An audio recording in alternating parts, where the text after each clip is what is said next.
My name is Serena and today I'm going to share with you my abortion story. My story starts when I was 15 years old, but in order to understand what happened when I was 15, it's important that I share a little bit of my background that led up to the abortion. So I was raised in a home with both of my parents. My mom was an American. My dad was born and raised in India and came over to the United States in the 1970s. And from the outside looking in, it seemed like I had it all together. I had the perfect life. I had both of my parents in the same home. We lived in a upper middle class neighborhood. I went to private schools. I wore good clothes. We went on vacations. Everything looked great from the outside looking in. But inside the walls of our house, there was a lot of dysfunction, abuse, not just toward me, but my parents toward each other and toward my siblings. And so that abuse that I endured leading up to my teenage years led me to become extremely, extremely rebellious. And I was just hurt, and I didn't get the attention that I so longed for from my mom or my dad. So I became incredibly lovesick for just tangible love in my life, and that led me to get my first boyfriend when I was 14. And by the time that I was 15 years old, I became pregnant. My dream my whole life was always to become a mom. So it didn't matter that I was 15 years old. I knew that I wanted to keep the baby. And plus, my 15-year-old self was incredibly in love at the time and thought, that I was just going to have this baby and ride off into the sunset with my knight in shining armor because things at home just weren't good. But unfortunately, when my parents found out about the pregnancy, things took a turn for the worst, and my dad became incredibly abusive toward me in ways that I had never experienced before. You have to understand my dad's culture. He's from India, and in India, it is absolutely, no woman in India has a child out of wedlock, and if she does it secretly. She has to give it up for adoption. Nobody can know, or she will be shamed for life. So for my dad, it was a great shame for his only daughter to be pregnant and 15 years old, not even close to being done with high school. And so he started to just pressure me and pressure me and pressure me to have an abortion. And the more that I said no to him, the worse the abuse became.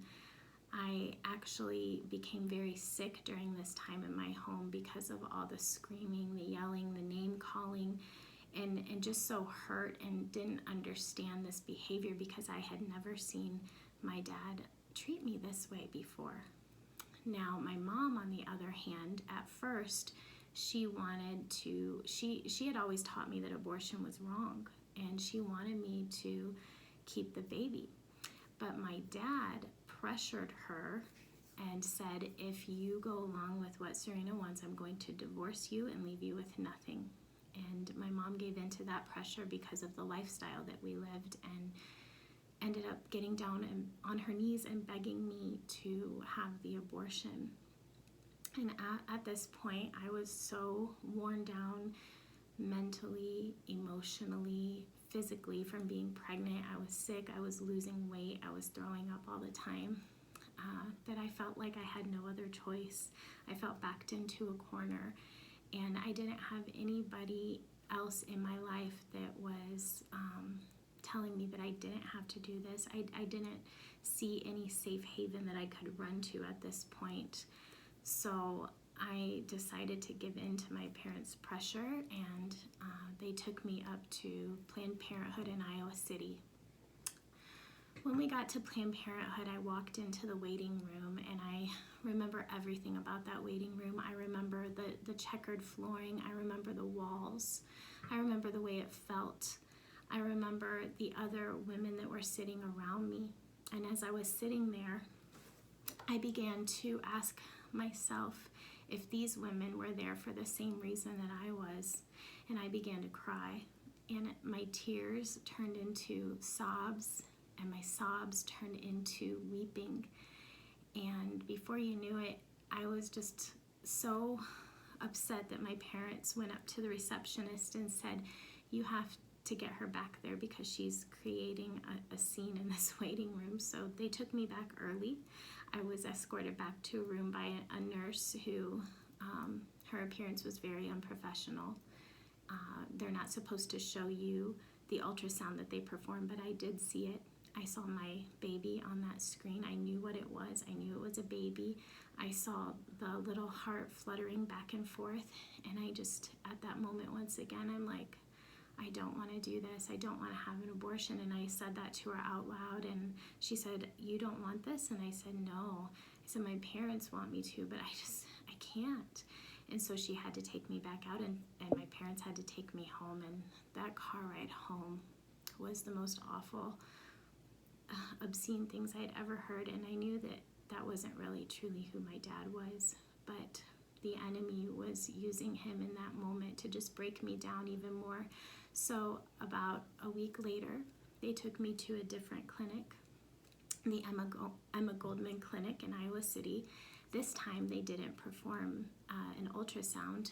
They took me back for counseling, and the counselor told me that my baby was more like an alien at this stage in the pregnancy, that it wasn't really a baby yet, and that was supposed to console me that what I was doing was okay. And so I just at that point was just going along with everything, because I just thought, I just can't bear this anymore. My dad at this point was threatening to commit suicide if I didn't follow through with the abortion, and I did not want to be responsible for his death. I was just mortified. So they took me back to a room. They strapped me down to a bed. 2 women on each side of me held my hand. The doctor came in. He didn't look at me. He literally performed the abortion and left. I literally heard when my baby got sucked into that vacuum machine, and it broke me. I came home that day and I wept. Even though I didn't really know the Lord at the time, I believed in him, but I didn't have a relationship with him quite yet. He was with me. I drew pictures of that ultrasound because I was an artist. I used to draw a lot. And I wrote a poem to my baby and told my baby how sorry I was.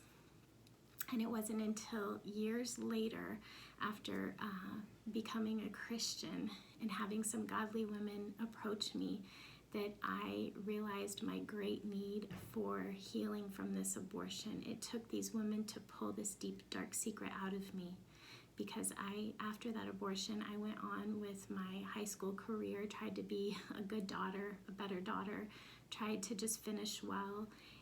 But by the time I was 18 years old, I ended up getting pregnant again. But this time, since I was 18, I was able to leave home, and I had my daughter. And just having my daughter alone brought so much healing in my life, just so much gratification.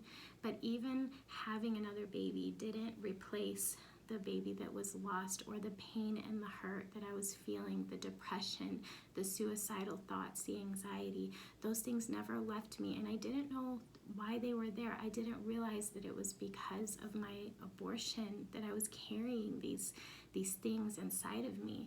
So after I became a Christian at 21 years old, and God brought these ladies into my life that pulled the truth out of me, it was then that I could start my journey of healing.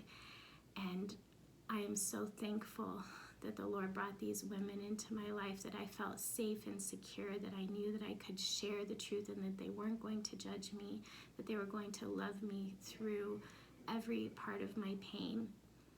And so that's my abortion story. I just want each and every one of you to know that you're not alone in your pain, that there are so many women out there who have been through what you have, who understand what you're going through. But more than that, your Heavenly Father, He loves you so much, and He longs for the day when you will be fully healed and fully set free. So my prayer for you today is that you know that no matter what decision you've made or somebody has made for you, whether you chose to have an abortion or you were forced to have an abortion, there is forgiveness through Jesus Christ. There is healing for you. There is hope for you. So don't give up. Stay on this journey of healing. God bless you.